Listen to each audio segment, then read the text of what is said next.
حضرت ابو ہریرہ رضی اللہ عنہ نے کہا کہ رسول اللہ صلی اللہ علیہ وسلم نے فرمایا،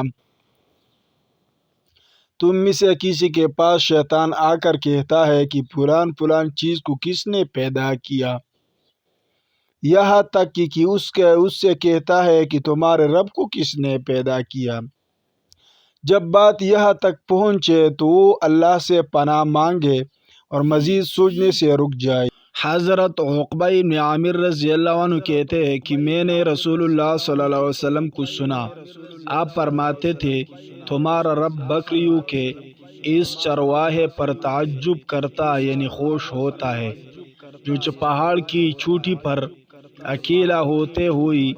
نماز کے لیے اذان کہتا اور نماز پڑھتا ہے۔ اللہ عز و جل فرماتا ہے، دیکھو میرے اس بندے کو